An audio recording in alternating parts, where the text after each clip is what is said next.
Call the meeting to order at I was about to say 7, but 6:05. We're starting at 6 o'clock. So, welcome, and we'll raise the pledge of allegiance.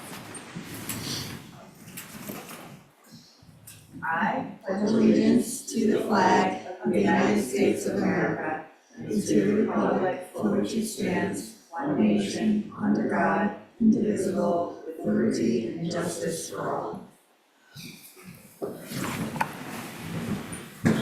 Roll call. Okay, we have Kate Beauprelant is here, Megan Wicks is here, Kathy Grant, Arika Kawara, Sarah Thompson is absent for now, Christopher Wilson, Valerie Musciano, she'll be arriving later. Also present is Adam Burrows, Superintendent, Lloyd Johnson, Director of Student Services, Amy Cefaletto, Principal, myself, Dee Dee Jackman, Board of Ed Clerk, and we also have some guests that will introduce themselves momentarily. Yep. Well, welcome town clerks. Top officials have come, but I think your town treasurer is going to get a brief update. But I do normally do our Board of Ed mission statement at the beginning of each meeting, so I'll do that. The Voluntown Board of Education's mission is to provide our students the skills essential to reach their highest potential in a safe environment for learning as they aspire to become responsible, respectful, and civic-minded members of society. We commit to help educate, challenge, and inspire each child to excel as lifelong learners who can adapt constructively in an ever-changing, multicultural, and technological world. I did want to also just take a moment. We did hear this week that we lost a dear member of the Voluntown elementary school community. Jim Ward has passed away. He was a lifer at Voluntown. He was a teacher, a IT coordinator, a part-time interim principal for our school system. I'm sure everyone in the room has known Jim for a piece of their time here. He spent joined us in '95, so 2 years after. I don't know, maybe you were here when you joined. I was too. Yeah, that's great. And he was joined, I think, 3rd grade. He was a computer teacher. He did. He was a coach for soccer teams, basketball teams. Just wherever he was needed, he was always here for the community and the school. So our hearts go out to his family and the teachers and staff. Yes. Just a comment, close return. He was very active in the online community, part of a committee that put together a community garden. And the proceeds, the produce in the garden was donated to soup kitchens and other, so he just received recognition from the United States Policy of Southeastern Connecticut for the contributions of his organization to the food pantry that they run for people with disabilities. So he didn't just sit in a rocking chair. Actually, he continued to give back to the community. Great loss. Take a moment of silence for.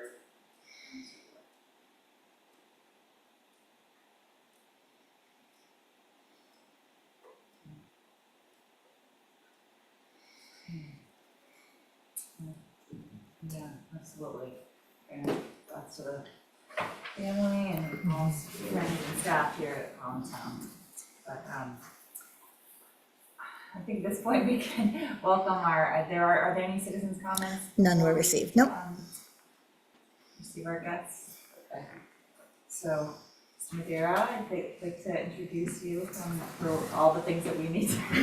Hi folks, I'm Tony Madeira, I'm the treasurer here in town, and I just started here for a couple months ago. It seems like it's been sometimes a lot longer than that, and sometimes it's been about a week.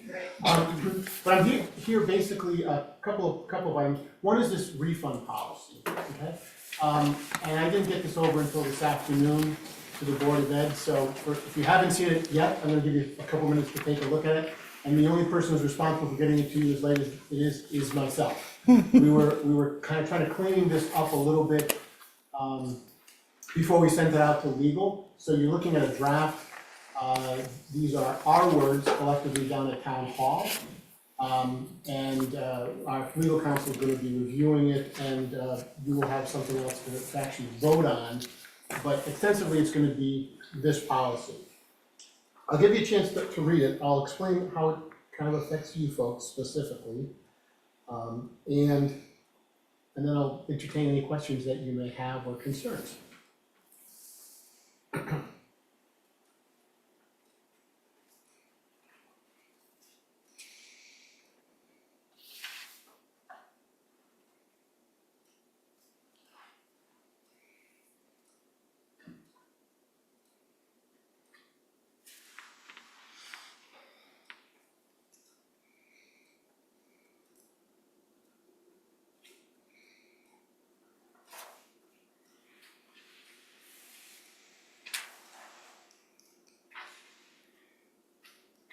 Do we ever get refunds from you? Let me, sometimes it gets confusing with what the refunds are. We do get, when I say refunds, like I just got a check from the copier lease, and that was the Board of Ed copier lease I got a week or two ago when we deposited that check. So that was a refund of sorts. This specifically is refunds that the town is making, so we would be the ones writing the checks to someone else, okay? So examples on that for the Board of Ed would be if there was a YSB program, and it's, Melinda pretty much takes care of that, she just transfers that on her book, so if a kid signed up for chess, they can't make chess because of something else, then they might be doing some other program that's of equal value. Okay, so she pretty much takes care of that. So in almost, so 3+ years, I've never seen a YSB refund. The big ones here for the Board of Ed is school lunch program. And there are roughly 24 refunds that are in the school lunch program. And they go back a number of years. And what happens in that, basically it was because when you started up the school lunch program and then COVID hit, and there's a bunch of little checks of that 25, probably 15, 16, 17 are actually less than $10, and the majority of them are less than $5. There's checks for 25 cents, 36 cents, 85 cents. And the cost to issue a check, depending, you can go and Google it if you like, but I'll give you the general gist of it based on various studies. It averages between $6 and $30 to reissue a check. And it's a time-consuming process. Crystal Darlena, here on the central office side here for the Board of Ed, can tell you it's a process to issue a check. Kathy knows she's signing a 27 this evening on the general fund side. And to issue the checks for 25, I mean, most people, if you got a check for 25 cents, are you gonna cash that? Probably the next time you go to the bank and you may have lost it, it's in someone's pants pocket and it gets washed, and we've reissued some of these checks at different times and they still don't get cashed. So, we're basically putting this in place, and it's the third paragraph, says all of the refunds inclusive of Board of Education. So for you folks, it's basically school lunch. There's some other items.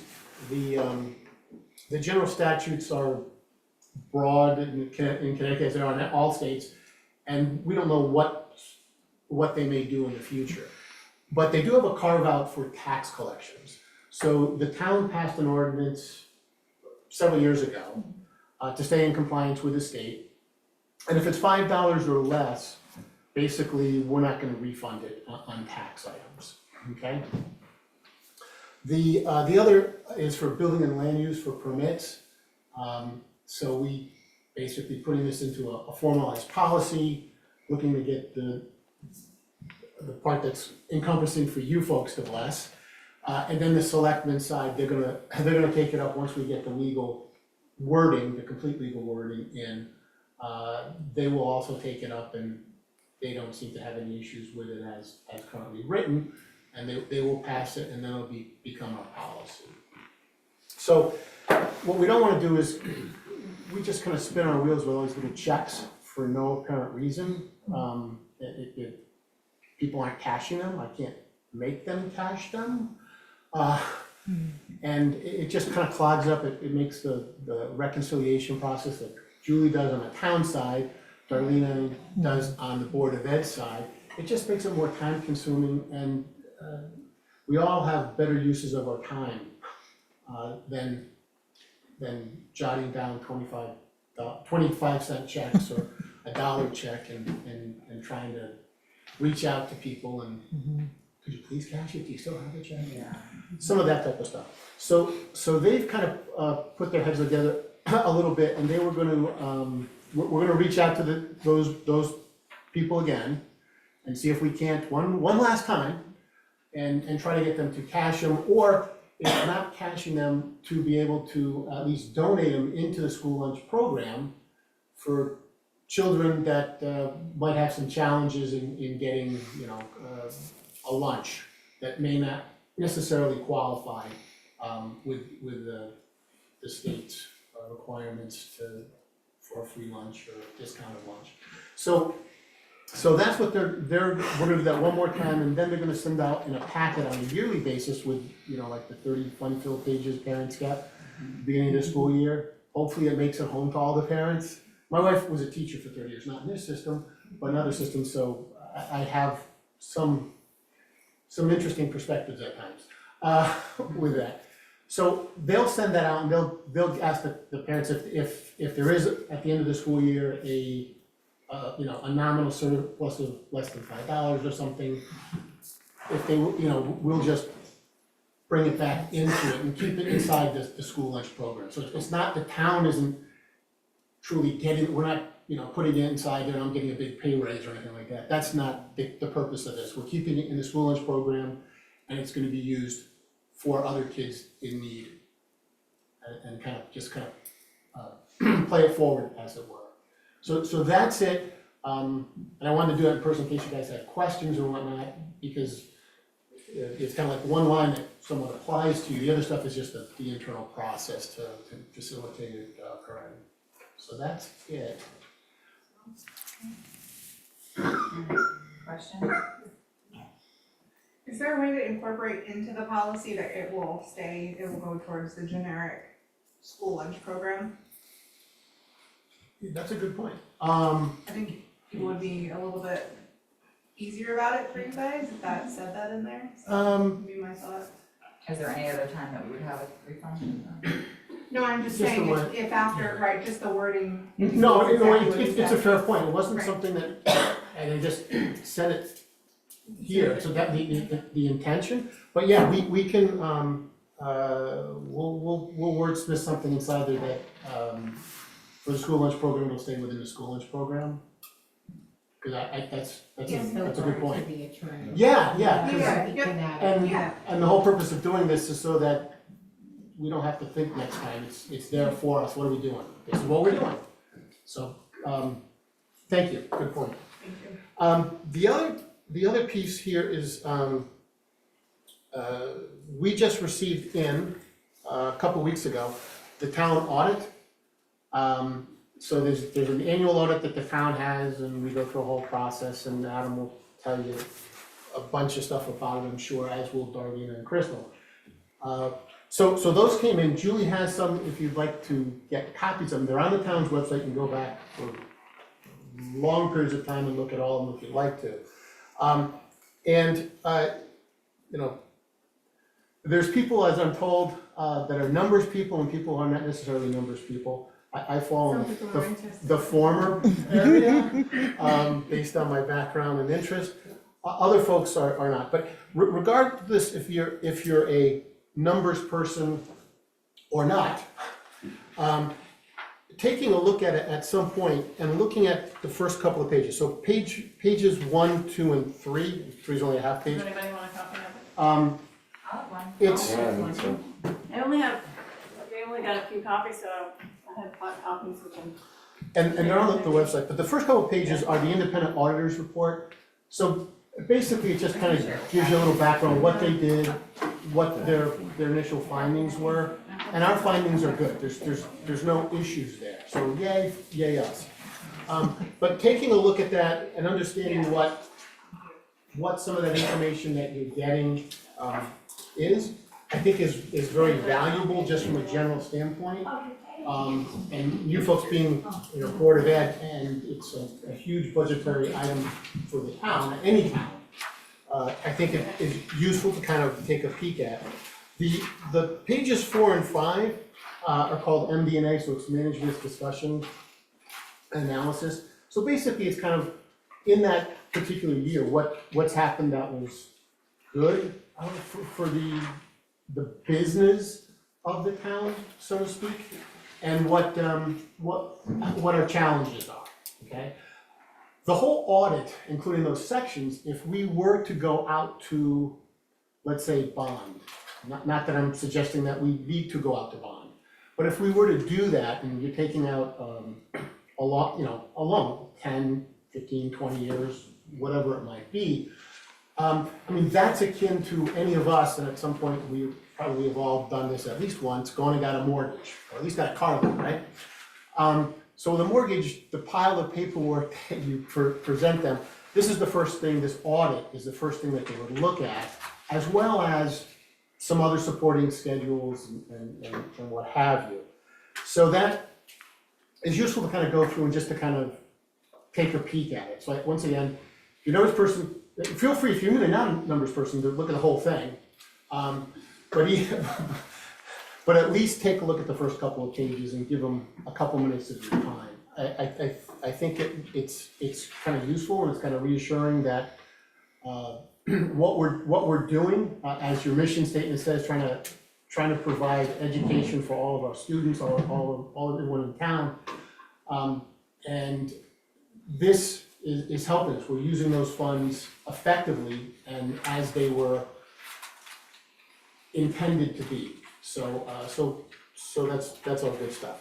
The last thing, if next Tuesday night, the auditors are required, well, I shouldn't say required, contractually they are required, because we do that, that they will be presenting to the selectmen, and it's next Tuesday at 6 p.m. They'll be zooming in, so you can either watch it online on YouTube, or you can come to the meeting and see it. So you're always invited to any of those sessions. That one might be a little more, they're gonna go through it a little, well, way more detail than I just did. But still, it shouldn't take more than 15-20 minutes for them to go through, hit the highlights that, There was no audit findings. And Yeah. everything, so so. that's all I have, unless you folks have additional questions. You guys have to go back and present and for deficiencies, how There you're is no gonna correct them? deficiencies. Yeah, there isn't. You There really is don't not. wanna get called into the principal's office, okay? Cause it's basically then you're on the clock and you have so much time to resolve those issues. And the other part, which is not necessarily, so the findings that they would have would be significant, okay? It might be something as simple as, those would be big picture items. The other stuff that they would just talk to us about, it's like, we really think you guys should like date stamp an invoice when you receive it, or some other kind of more, Internal procedure. yeah, Do your own thing, yeah. that type of stuff. So that's one of the things, like, before they used to stamp the checks, and now you get the pleasure of signing the checks. So these are some of those little things like that, This is different. that would not have Am I? risen to here. If we sent out checks without no one signing them, that would have shown up inside of here. But just for There's one stamp, that's the state single audit, and then one that's the annual, Yeah, this is state yeah, single, financial, yeah. yeah. There's Yeah. there's three. Take them and look at them. Yeah. They always gotta find some of it. Don't mistake it. yeah, people do sometimes want to justify their The salaries, bottom so. line is that, Town receives intergovernmental revenues from the state of Connecticut, which will vary with the economy and will change at any time. Yeah, And I'm not just again who did that federal audit, have we? Did you, why did we do federal? It's been 3 years, Okay, so we haven't had it. Next year, we'll definitely have a federal single audit. so there's certain We were dollar limits that require you to state single audit. $1,000 off from having to do a federal. And/or a federal audit, so the more money you get from the state or the feds, it puts you under some additional guidelines that you should be complying with, and how you account for those and who got what and where and all that kind of good stuff. So that's in the state single audit, so that the auditors will go through some of that type of stuff.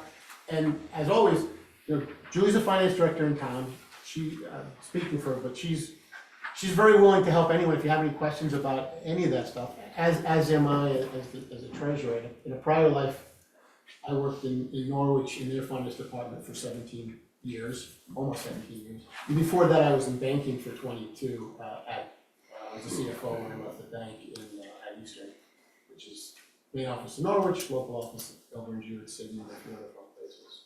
So that's it, unless you have any other questions or concerns. Well, we appreciate you bringing that news to our attention and our partnership, of course, and Julie's always been so helpful whenever we need information and with our staff in our office, it's always very good, so. Yeah, and they're great, they're very, they're fun to work with, we can play with numbers, so. Thank you, guys. Yeah. Just one comment, Tony. We've never had to ask for a delay in completing the audit. We've always completed it on time, and Julie's shaking her head, and that's the town and the school district working together for accuracy, and that's very, very important. Yeah, and you bring up an excellent point, so we attend GFOA, Government Financial Officers Association meetings, and they meet roughly quarterly.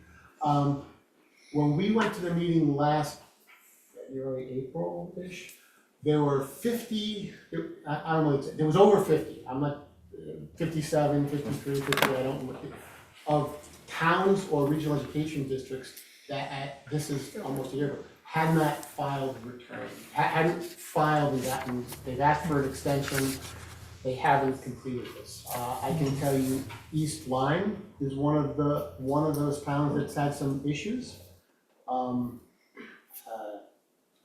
And I'll be having dinner tomorrow night with one of the members of their staff who was a co-worker in Norwich with me. And they just had some challenges in regards to their systems. It's not as easy as sometimes think, especially most towns got behind during the pandemic, working from home and their capabilities, or in some cases lack of capabilities to execute stuff timely. So they got behind and they're chasing it. And I want to thank the town with working with them for 20 years of budgets. We've completed the budget and expended it on time, and we've tried to develop accuracy, except for 1 year. I called up the first selectman and said, let me drop off $1.54 because I overspent the budget. And the first selectman laughed and said, Adam, I think we can handle that. So that was the only time that we had a little bit of discrepancy, and it was $1.54. Yeah, yeah. We appreciate that as well. Yeah. Okay.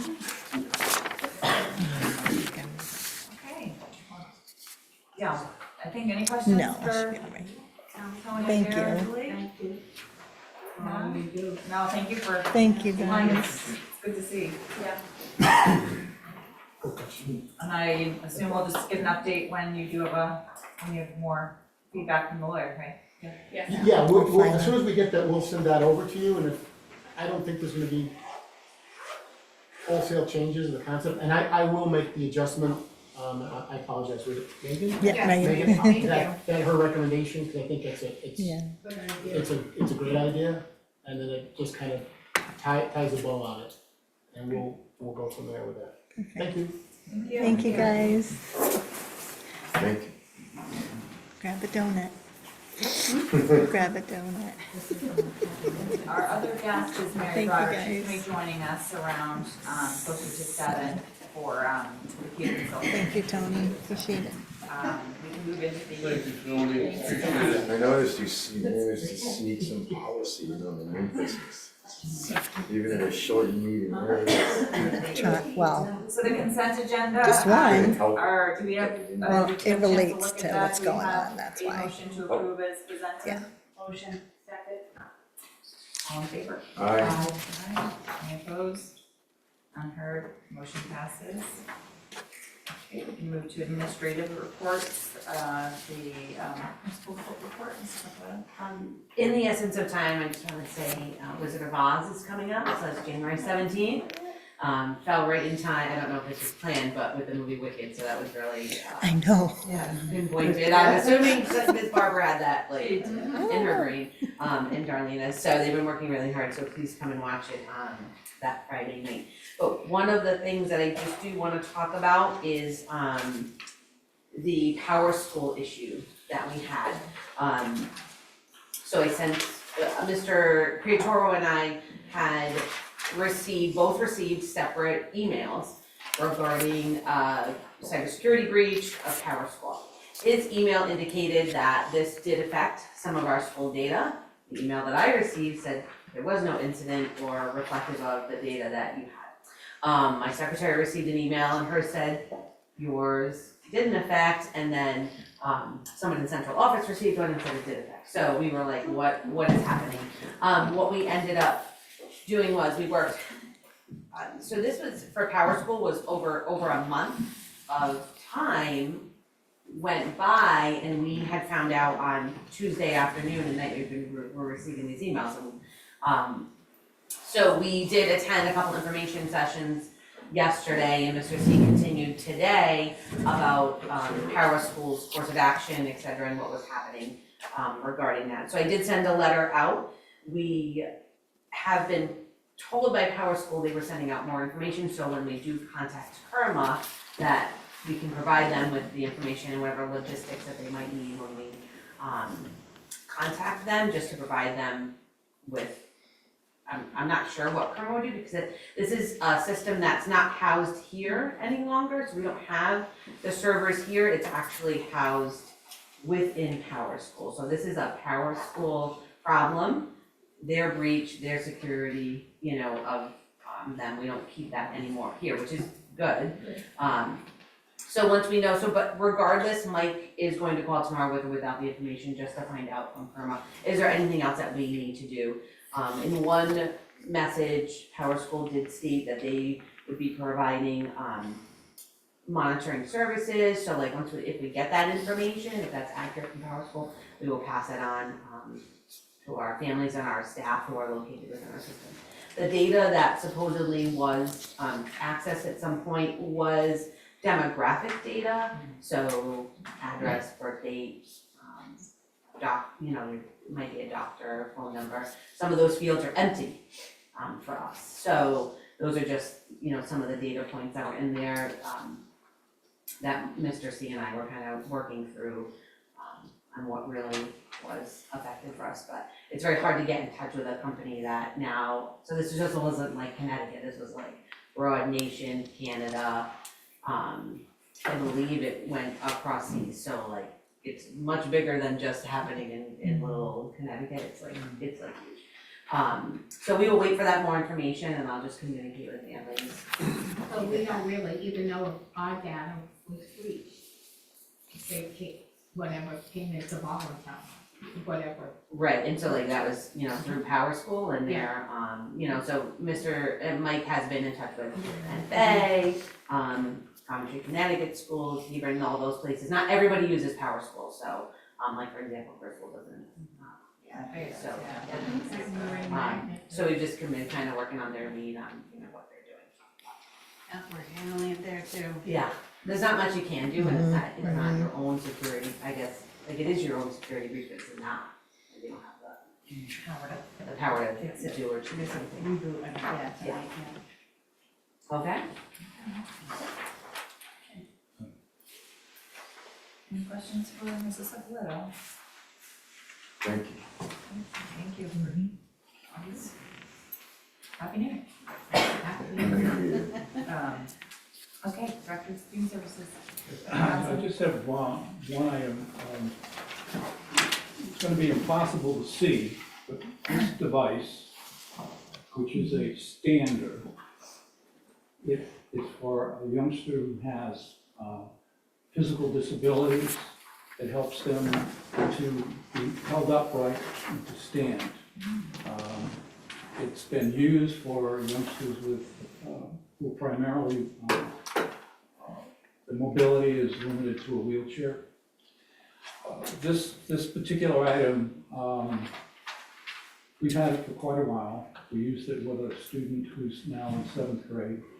We recently used it with a student who's in kindergarten. That student outgrew it. We have replaced it with something that's appropriate for that student's size.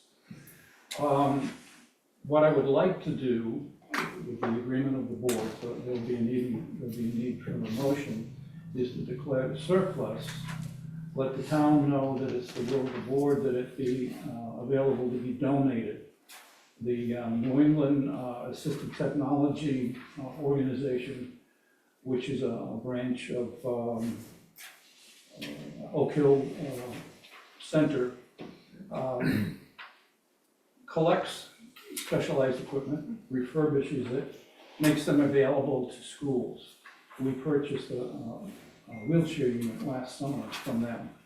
And The protocol on a motion would be request the town to donate this obsolete equipment to the New England Assistive Technology. And then you've documented that you've asked the town to donate it, and they've officially made the decision. How much did it cost, or how much does it cost? we tried to find that out. Yeah. Okay, we have not been able to identify the original purchaser. It was, What about if we were to have to repurchase it? you're looking at least hundreds of dollars. Hundreds?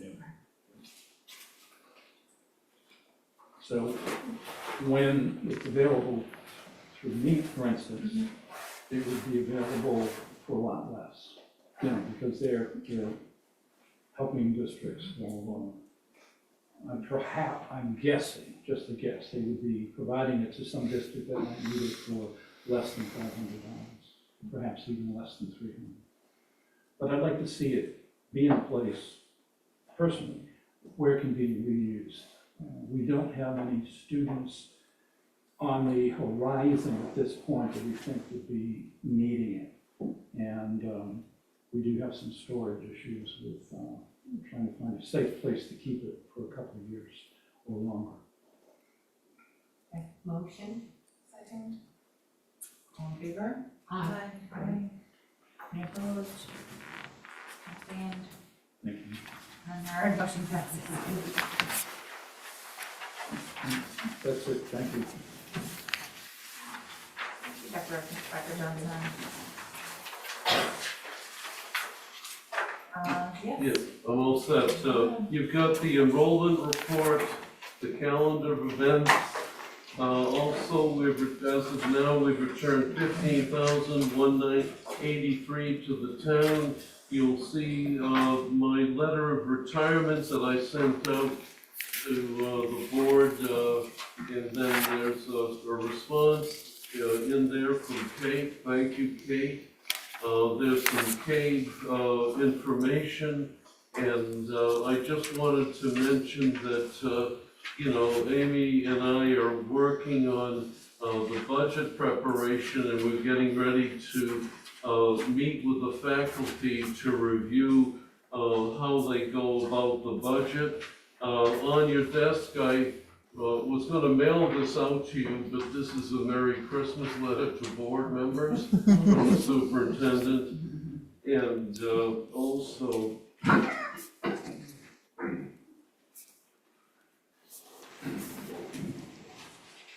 what can I say? I went away and out of state, and I picked up COVID, but I'm fine now. But I have this lingering cough, so I don't want to give it to anybody. But I am fine, And my doctor said, okay, if I wasn't, I wouldn't be here. And I think that's it, Kate. Well, I do wanna just take a pause there, and I know you did, I think it wasn't something that was specifically formalized in our public meeting, but we do want to certainly acknowledge the fact that you have submitted your retirement letter and did back in the last board meeting to us.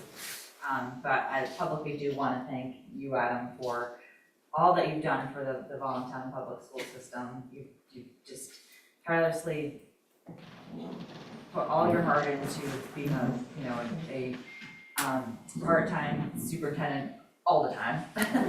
So I think every minute of your day, you think and breathe the Voluntown education school system and the people here and the staff, and most importantly, the children. So as we wrote in our letter to you, we're deeply, deeply, deeply in gratitude for everything that you've done for us since 2005, is it then? Oh my gosh, amazing. For nearly 20 budget cycles. 20. One more to go, and you might be on call, depending on the outcome, for always, for your budgetary acumen. When I first arrived here, it was only gonna be for probably a short time. And I found out that this school district is one of the best kept secrets in the state, especially because we have school site governance.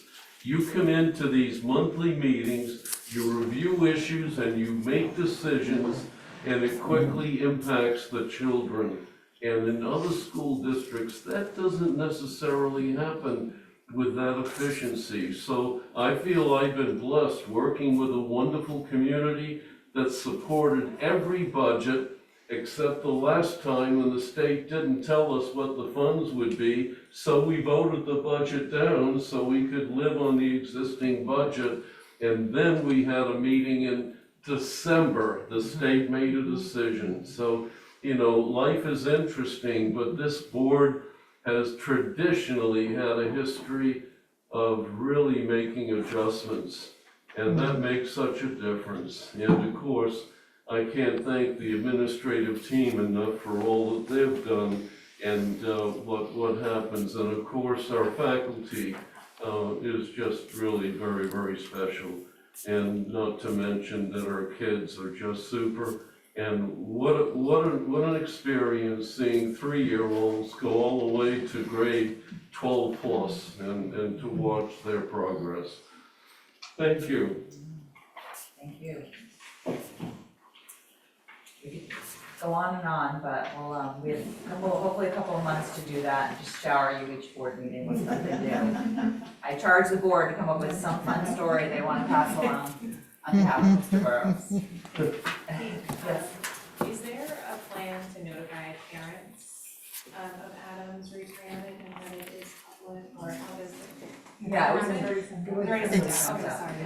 Yeah, we've. I can put it on, I mean, I didn't. We've sent things out, and this is a very unusual year because we have 5 retirements this year.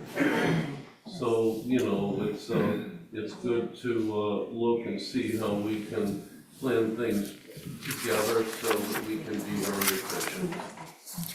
But it was in the newsletter, and then our letter was in there as well as his letter, so we've That's gotten fine, it out. yeah. So wants to, Hi, gonna come on in? Hi, I'm Hi, how are Mary. you? Speaking of transitions, but I guess Mary brought her cousin Riley. Gonna sit Yourself wherever you comfortable? want. Yeah, just more Thank you. table space. Okay. So good to see you. We're gonna go through it. Yep. So we'll start with old business for the budget. Yes, so Did you make a letter? there's just 2 there, 2, 3, 4, 5, 6, go that way. And Dee Dee, maybe you can get one over to Mary so she can see Sure. what Budget. I'm doing. Here, you can take this one. Here, Sure. got it? Okay. Thank you. I'll take one. For the cotton. Okay, look, this is the initial budget, and we have some very interesting things that have been developing as far as what happens. We just finished the certified contract. Those items are in there, but we have a blending. I just mentioned that there's 5 retirements this year, and we are reducing faculty again. So the student enrollment is decreasing, but this budget is an increase of $118,216, or 1.62% over last year's budget. Now, we have some challenges coming up because the ECS for the first time, and I think I wrote a chart up there, we've been receiving $2,117,243 for the last 7 years. And this is going to be cut. And the state just issued a statement, and we were originally going to be cut like 600,000. They're cutting us next year with our ECS funding 114,566. Could be worse. But then I checked 15 towns in eastern Connecticut, and our little $7.4 million budget has the highest cut of all of the towns. Griswold, 47,000, Lisbon, 79, Preston, 91, Sprague, 54, Sterling got 106, they were the closest. And North Stonington, 96,000, Brooklyn, Summers, around 80,000. I don't know what is in the formula, but I'll continue communicating to Lanou and Summers regarding the ECS formula, because there's something in that formula that brings us up. We have the highest cut in our area. And, there has to be a factor in there about a percentage and the impact to the local taxpayer. And it's just something that I've been projecting for a while. We'll see what happens as the state makes their final decision. But those numbers came through. Okay, we have the negotiated salaries for the teachers, the non-certified pending any adjustments, and then the classified salaries to be verified in the budget process are in this budget proposal. The projected cost for outplacement of special ed students based on identified needs, projected cost for tuition, initial projected increase of 10% for the health insurance. Remember, we did that last year and we only had to pay 2%. So we're seeing what's happened because we joined that Connecticut partnership and we have been blessed with what happens. And here's the big one, replacement of our 9-year-old fleet of buses. And we'll be talking about that later in the agenda. Then I just give you a list of the upcoming meetings, and then I'm required to mention some things about the budget development process. 1, 2, 3, the 4th paragraph down, 2nd page, talks about the school readiness. We have been funded at $4,500 per student for the past 18 years.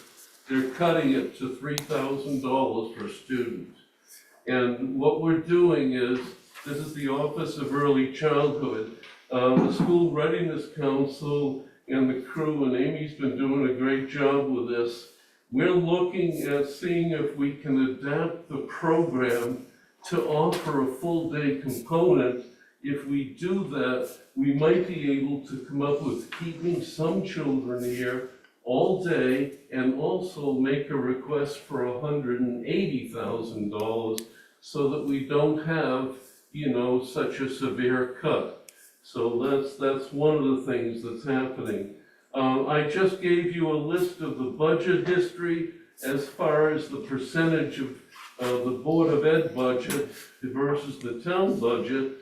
In 2017-18, our share was 80.75%. Last year it was 73.44, and this proposal needs to be figured out when we get the town budget. But the board has consistently, been reducing their percentage of the overall budget.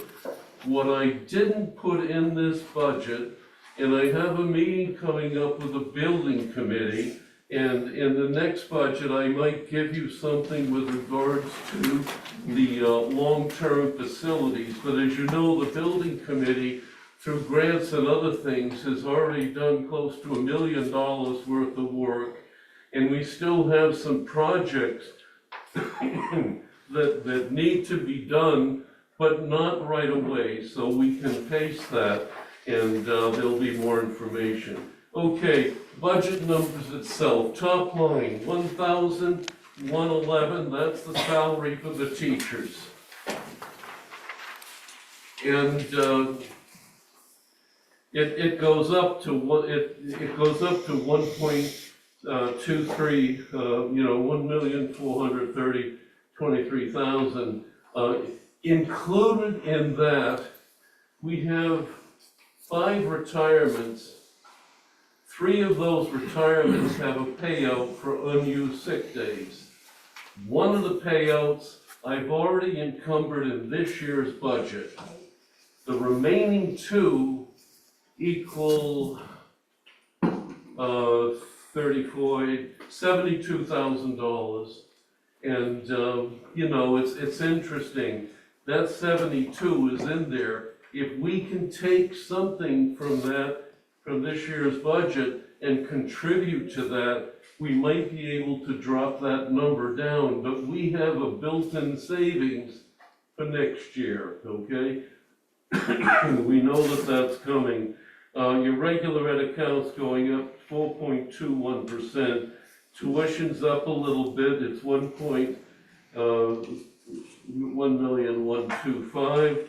Special ed is minus 8%, and we had an outplacement that moved out of town, and there was some significant savings with that. So even though our maintenance of effort, the state requires us to maintain a certain level of funding, we have a reason for why that declined.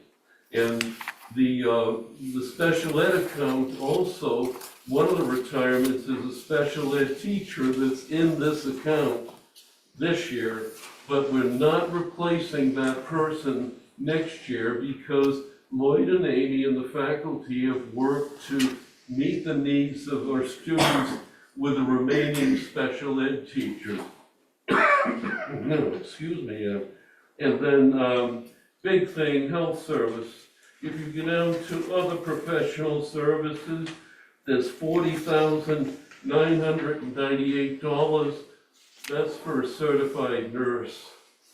We have some special ed students that need isolated type help at times.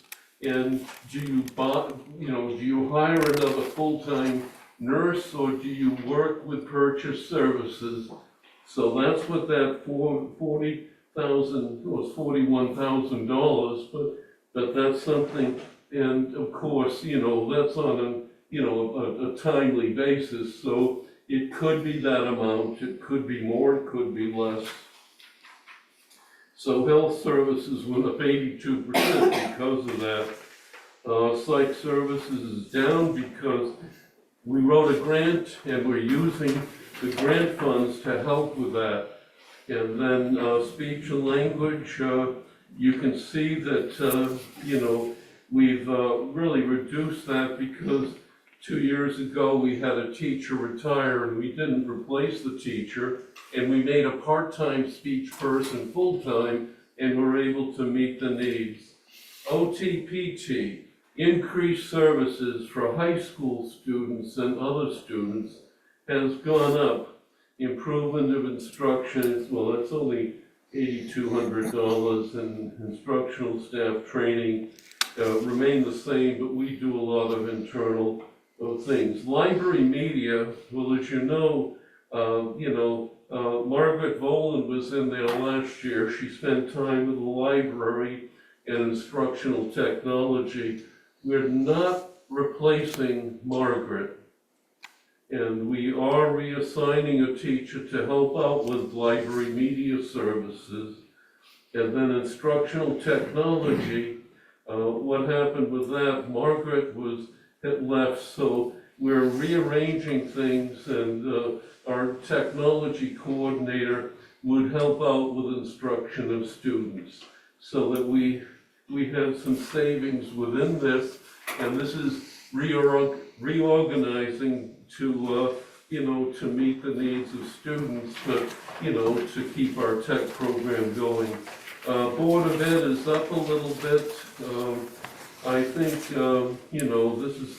this is something we've had increased meetings, so the non-cert wages have gone up a little bit because Doing more hours. we've had more meetings, and Dee Dee's had to help with that. So as you can see, in the past, we might not have actually spent some of the money as much as before, but there's a need for that.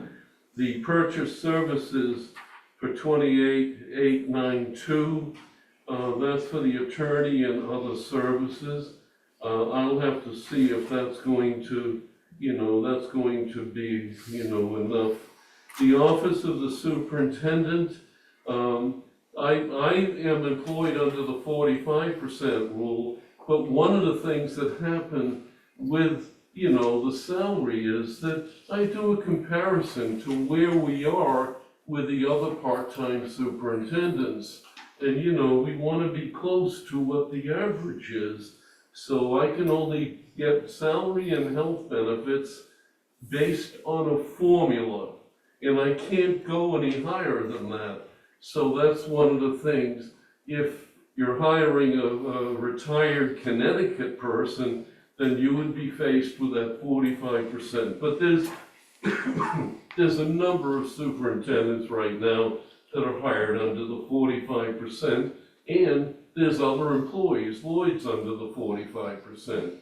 So we have been using that for years effectively. Principal's office. One question on that. Now, what is gonna happen with this new rule about social security? The new one. They're gonna be paying out social security to teachers and stuff, is that gonna affect this? No, the social security is in the budget, yeah. So if Lloyd, I collect social security, it's just gonna work the same formula, yeah, that's right. Good question. And then, principal's office, is there with the health benefits and Amy's salary. Fiscal services, we just had Tony here for the auditing. In fiscal services, there's $63,896 in there. There's some payroll things and auditing things that we had to get for, programming and maintaining our budget. So that's somewhat of a big increase. Operation maintenance is up 6.47%. Repairs and maintenance is $98,000. And oh my gosh, people just got their fuel bills. And I will tell you, they're up. I mean, I kept it at around 75,000, but we'll have to monitor that. I'll let you know more as we go through the process with what's happening. Transportation, 15% increase. If you look, rental and equipment vehicles, I have $144,000 for a lease purchase in our replacement of our 9-year-old fleet. And a little later, I'll give you the RFP. We're having an adjustment with that, but we hope to be able to come in with a quote before the end of the year for the board to consider. But that was a big one with the transportation. The special ed transportation is actually down 62%. We purchased a van this year, we're not gonna purchase a van this year. And then the other thing is, you look at transportation services, $24,000. We had an outplacement that we had to work with a cooperative approach with Griswold for transporting a student to a program, 35 miles away. And that student has moved out of district. Food services. Food services. Okay, it's a 498% increase. We took a chance this year. I thought that we would be able to get reimbursement for free and reduced lunches. Didn't happen. They discontinued the program. And then the other thing is we try to match our employees, and there was, with what happens with a non-cert, and you can see that we offered health benefits to one of our full-time cafeteria reporters. And that's something that's going to be there. I don't know what's gonna happen with the reimbursement. Tony mentioned it, with some of the challenges that happened with the lunch program. But, gee, Kathy, 18 years ago, we had to budget about 30,000 in that program. But for the last few years, we've been getting free and reduced lunch. I took a chance this year. And then extracurricular, sports program, we will continue, and that's very, very effective. And then the community services operation, that's our contribution to YSB. So it's 118,216, 1.62%. Please note that there are some opportunities to make an adjustment, but I had to give you the status of where we are right now. And, I'm in hopes that there can be some adjustments as we go through some of the savings. And we are reducing faculty, but these are inflationary times, so 1.62% during these times is very interesting. And the other thing is, we're making decisions now, and, I know that Amy and her crew have teachers to replace and other things, and we have to start our recruiting process as soon as possible. So, we're in the middle of that. Are there any questions? But I have to see what I can come up with for the next budget proposal. And if I can squeeze out some savings and readjust some money, that's fine. The other thing is that lease purchase on the buses, 9 years ago, when we replaced the fleet, we picked up about 240,000 in trade-ins, and the board was able to roughly get 80,000 for a down payment. So even though the buses are gonna be like 1.6 million, we might be able to come up with 320,000 to defray that cost. And then rather than doing a 5-year lease purchase, you might be able to do a 6. The other thing that the board did was they paid it off in 3 years. So that was another factor that kept our budget somewhat flat, okay? And we're one of the few school districts that continue to run our own transportation process. That's it. Great. Questions? Next round's gonna be interesting.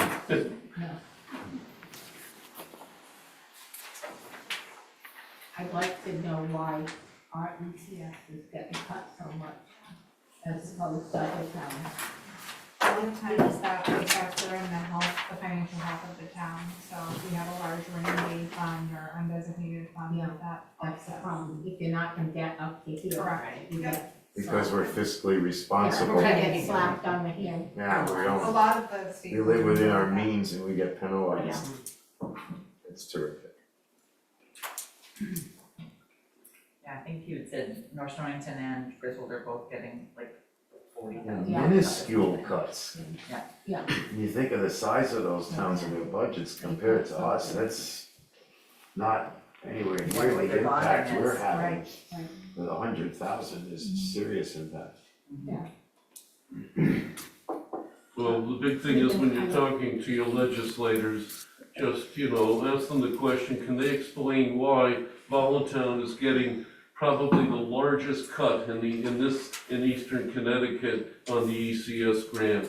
And that's not an unreasonable question, because I looked at the 30 to 40 variables that they use for determining ECS, and there has to be one or two little factors. I mean, for Griswold to get a $47,000 cut on a $20 million budget, and we get 114 on a 7.4 in the math formula for comparisons, that doesn't seem quite equal, not to complain about Griswold because I want other school districts.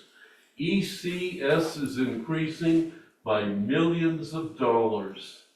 And there's towns, a former town that I was a Board of Finance member to, and it's probably one of the 10th wealthiest towns, is getting an increase in their ECS. I mean, they don't get the money that we do, but it's just an interesting scenario. So, anyway. Okay. Well, it's a good segue into the transportation update since we're talking about the buses, but Yes, okay. There's really probably, why don't we start with Amy, Amy, did you have a piece of an update from what our steps So from are? the last, board yeah. meeting, Yeah, from just the last give board your meeting, breath, yeah. your voice of breath. we Right. approved, having our consultant come in, so we were finally able to get through the paperwork and the, contract process with that. So when we were here last time, I said I anticipate it probably will take through January and some maybe even February. But we have met with him and has met with him at length. So we're just in the process of going through the questions we have and those items. So that's kind of the timeline right now. So hopefully February meeting, and if not February, March. And I will take care of communication of that for those who are wondering what the steps in the process are. You were using something from EastCon? We're using we're using the transportation director in Preston. Okay. Are they a contracted bus service or do they run their own bus company? They run their own. I may as well bring this, I did some digging. I talked to current and former Board of Ed members, some local, one who would be willing to come here, and other parts of the state who have had experience in switching from owned to contracted bus services. And every single one of them unanimously, which is weird for board members, told me the exact same thing. The first thing was that the superintendent presented the board the information which made them want to look into contracted bus services. The second one was that they all realized immediate and continual cost savings, efficiency, and service increased. They all stated tracking bus routes, changing bus routes, buses suited just for that district, all of that aspect improved. Management, negotiations, discipline, anything of that nature is out of the hands of the board. The contractor takes over all the employees and actually runs it like a real business instead of a governmental la-la land that I bring up here and there at our meetings. The manager has a corporate support structure that's basically an entire consulting group to help them achieve whatever it means, whatever they need to, and deal with questions that arise. And I'm just kind of stunned that in all the years I've been on this board, the Transportation Committee has not once looked into this, entertained any proposals, We've been a number of years. discussed it. Yeah, Chris, And- just to let you know, Hold on, I please, do have- I'm not done. Oh, okay. Right, and it just hasn't happened since I've been here. And all of these issues should be seriously considered and looked at. instead of glossed over, I mean, we're fed platitudes about how great it is we own our own bus companies, yet we're one of the few in the state, and this appears to be the reason why. The Yes, taxpayers deserve, and the parents of students, and we had a parent here who had a student waiting 40 minutes and saw the bus sitting at Dunkin' Donuts. And that's just and was told that's how the way we've always done it. And it's just, the way our transportation system now is just run utterly unacceptable. And in the contractor, which I applaud you for working on, I mean, the consultant, that's taking months, and it's from another group that they own their own bus company, the town, so it's just another bureaucratic governmental la-la land. And we need to look at this as a business for the people paying us, which are all the residents of this town, instead of an old boy network. I appreciate your thoughts, but we can use decorum when we're discussing the work being done here. And I am using That's what I decorum. know, but you're throwing around a lot of comments I thought I was being gentle because of what I I'm learned not asking, is I'm just not asking contrary it. to what we've been spoon-fed here for years. And I'd yeah, I'm a like little to hear incensed. Adam's idea. I know since we've been on the board together, we haven't had a deep dive into privatizing our bus system. Because we've been told how lucky we are that we own our Yeah, own but I company. think it's been brought up in the past over, at least from what Yeah, I can remember. I just wanna mention one thing, okay, well, two things related to this. If you want to go out and bid for transportation services, you need to have a meeting with the attorney and review the contract, because the contract with the non-certified indicates that you can't outsource. So you have to come up with a waiver of some sort for that. Now, the other thing is, I've been in school districts and worked on committees where we went to an outside service. And in my files, I have 100-page RFP for moving to, a company for a bid process. If the board wants to do that, we can proceed and we can work with saving money. Did we save money? Not really, based on what's happening, but there are ways to go ahead and review this, and if this is something the board wants to do, then we can proceed. But if we're gonna proceed, we first have to go over the legal things and talk about the contracts. And I talked with Fred, I talked with Dan about this. I'm not adverse to going and outsourcing, it would make it very easy. I signed all the purchase orders for repairs. I supervise the person that supervises all of the bus drivers. We spend time on transportation. Certainly, a company will come in and say, we can do this better and we could do this, well, I'm not sure, for less cost. But, if this is something the board wants to pursue, we invite Dan in here, we have a special meeting, and we ask him, how can we contract services? We did look into it before. The And union if- has if looked there's- into it. If there's a motion to set up a meeting with the attorney to review contracted transportation services, then Yeah, I we mean, can I think invite Dan in and we can have a special meeting. I think my concern, I mean, obviously we're halfway through the year at this point, so, that's a whole bear too, but like my concern is the person that we're using to consult, like what are their credentials? Is this something that he does for other towns or she does for other towns? So this is Like, the person that we hired to also drive for us, that's familiar with Voluntown and has lived here in the past.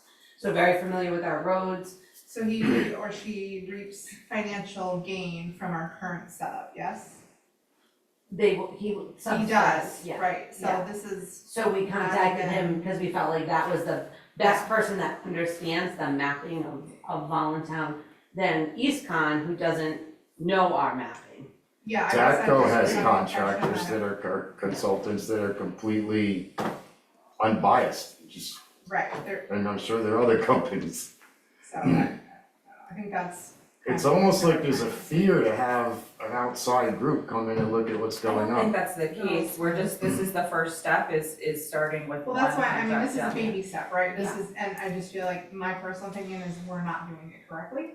I'm obviously just one voice, but to have somebody who currently gets financial gain. Are you on the whatever- transportation committee? I am, Okay, yes. so I To think have when we somebody determine that financial gain during the that meeting. doesn't do this profession, or have credentialing, not credentialing. Well, this that's person extra- is the transportation director in Understood, that town. understood, but they don't necessarily have, this isn't their scope of work is to evaluate routes. Maybe that doesn't exist, I don't know, I was under the impression that EastCon provides a service that is their professional service.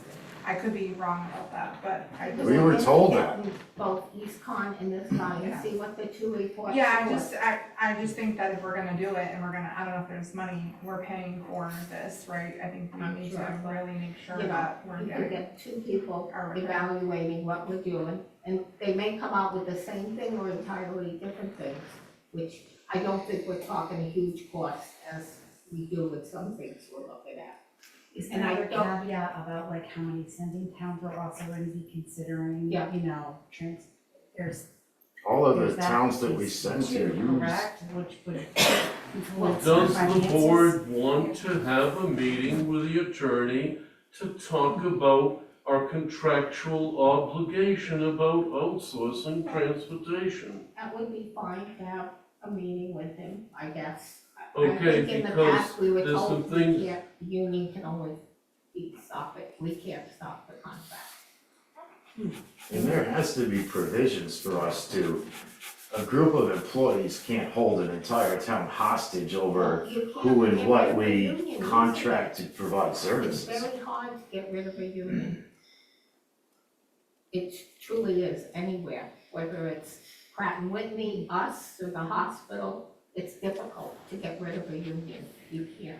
But we could have him come. No, we can set up a meeting, but I think that's the first Yeah, step. We can talk about different theories here. yeah, And quite frankly, I do have, like, it's almost 100 pages long, to outsource our transportation as I looked at, and I used a model that I used in another school district.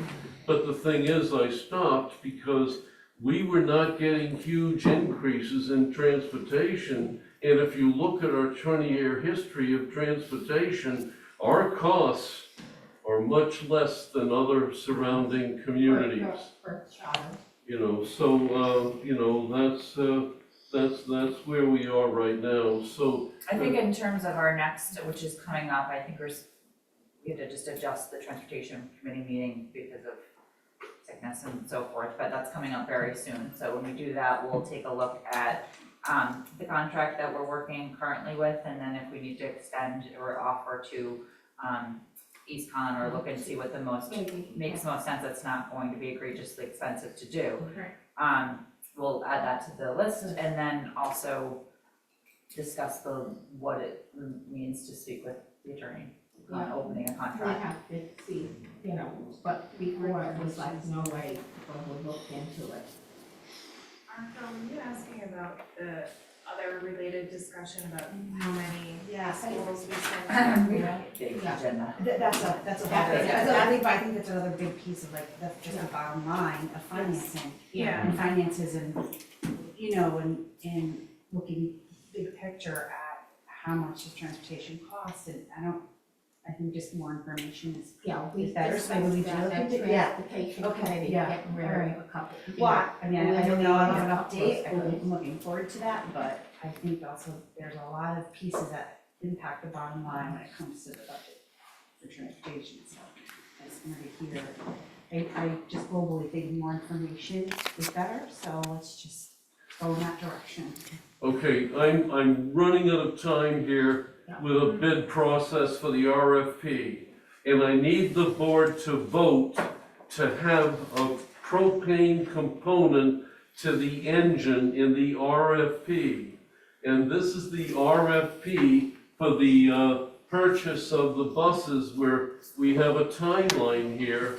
And the issue here is that you approved issuing the RFP, but it only had a gasoline engine.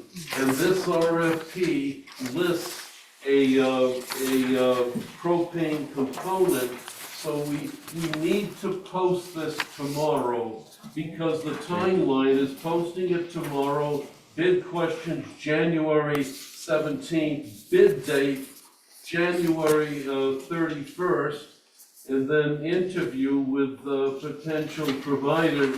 And what we're doing is we're going through this process to get you some hard numbers with what it would cost to replace the buses. And quite frankly, our 9-year-old buses, with some of the components that are happening, the cost of the repairs have been increasing exponentially. The other thing is, if you're outsourcing buses, they purchase your fleet back, they give you a credit for that, they take over doing that. So, you know, if we have some excellent buses, which we want for our students, you know, somebody would come in and that would be a component of the bid to outsource. So, it's an interesting thing, but basically what I need is a motion to approve adjusting the bus replacement RFP to include the option for propane. And there's companies that come in, and the transportation committee is gonna meet with a representative to, you know, go over what it would take with, you know, propane. But if we get quotes in for gasoline, buses, and propane, then we can have some comparisons, yeah. Okay.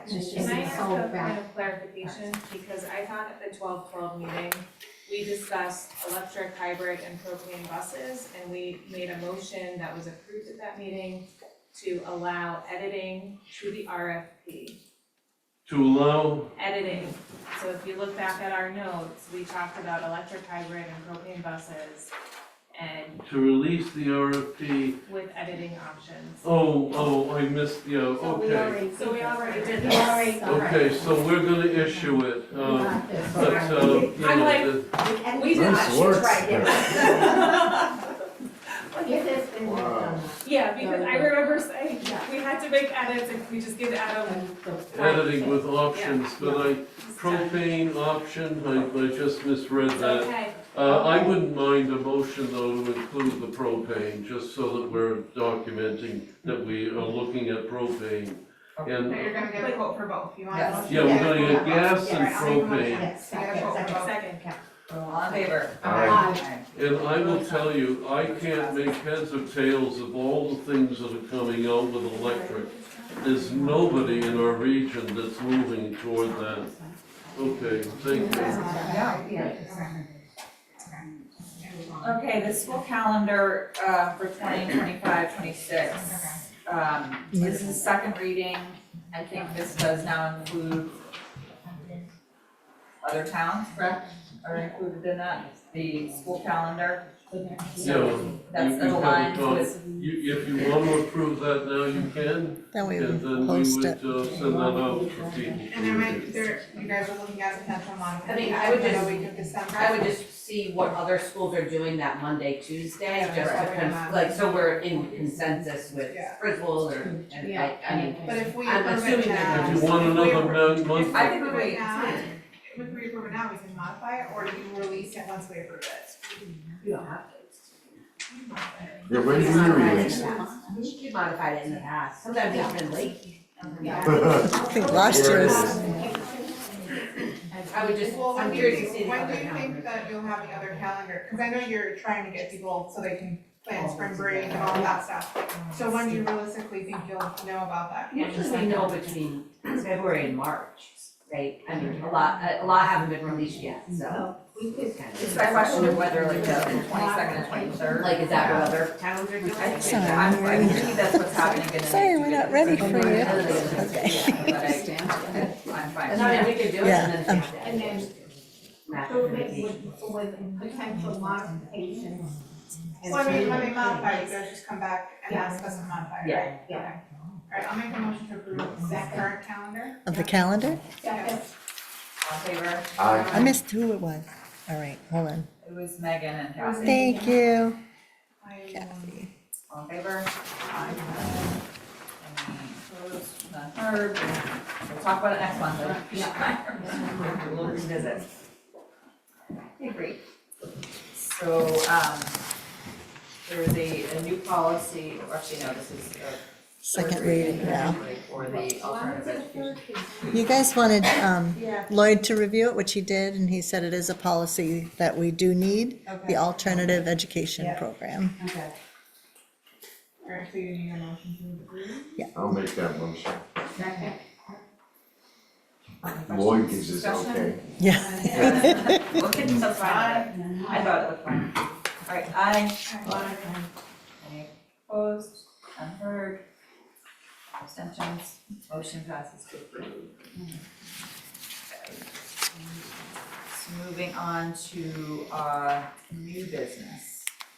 Yeah, the personnel, So, there's a motion right there. we did receive the letters for some dear longstanding teachers of ours.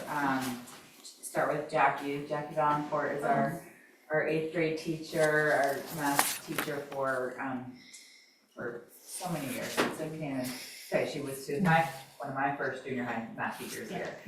So, near and dear to all of our hearts, and she can't even read the retirement letter, everybody's like, I can't even read it. She's not leaving us, but she's even offered to stay on to help with some of the 8th grade transition. She's been an advisor on the 8th grade transition team, and countless ways she's stepped in to help faculty and staff, but truly is just been an advocate for families and kids. So just can't say more about Jackie, but she has put in her letter to resign, unfortunately leave our community, but yes, so we need to make a motion to accept with obvious regrets her retirement at the end of the 24-25 school year.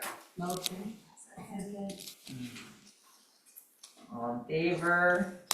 Aye.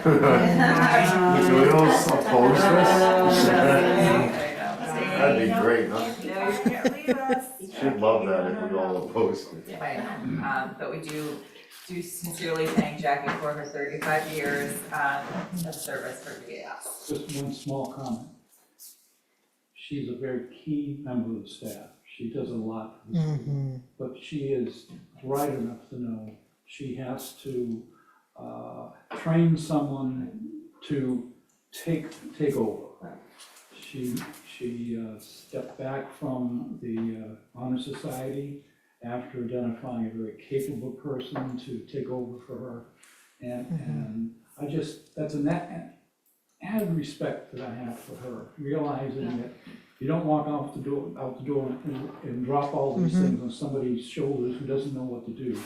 Yeah, She's the just- Honor Society last year was already transitioned to a new person. Exactly. And Jackie has been working with that transition and with, Amy on that. So, our staff and working with them, we take on assignments, and our teachers work with our committees. So even 3 years ago, Jackie ran the math committee for years and years, and we have another teacher who has successfully taken over that. So over these years, we have prepared for transitions to make sure that the organization stays healthy, follows through with assignments, and our committees have been very accurate. Our English Language Arts Committee selected a program, and 2 years later, the state had 5 programs that they approved, and our committee had already selected one of them. So our research is working. We might be a small school district, but the way that Amy works the curriculum steering committees and other committees, people can step up and people can take over with leadership opportunities. And I'll go back to the best kept secret that I talked about earlier. This is a community where you make decisions very quickly, and the staff can follow through with making sure that they're researching and implementing and evaluating programs effectively. Absolutely. Still very big shoes to fill, so, we thank Jackie for all of her service. on that note, we also, not shedding any less light on, the other retirement, notice that we got from Lynn Lawrence, another longstanding teacher of, is it only history or as well, she did English as well at some point? During COVID, she did a lot of She's worn a lot of hats over the Yeah, years, she was she a has. teacher while I was here back then as well, so, similarly, like 34, 35 Yeah. years, so. Wow. Yes, and again, it's amazing what the staff has done and what these two teachers have done for our communities and for our students, and we've seen a lot of our kids have gone through, you know, and had them as teachers, and Lynn will be another huge set of shoes to fill, so thank you, Lynn, and we thank you for all of your time here and service at Voluntown. We do sadly again need to accept the resignation letter and we have a motion for that. Motion. With regrets, okay, all in favor? Aye. Any news? All of us? None, okay. Motion passes, and we do wish all the best for Jackie and Lynn in their next chapter. Is that it for personnel? Mm-hmm. Yeah. That's it. Julie stands, we ordered, yeah, so we did that last meeting. Okay. All right, so, this is the transfer for Yeah, this is just, I've reviewed a request for a student transferring from one high school to the next. Policy 5111.3 requires the board to waive the policy and authorize the superintendent to make the transfer. This is no cost whatsoever. I've reviewed it with both high schools. It's going to be a good move, and I request that you make the motion to waive the policy and authorize me to make the change. I'll make that motion. Second. All in favor? Aye. Opposed? And I wish the youngster luck at his new, or her new school.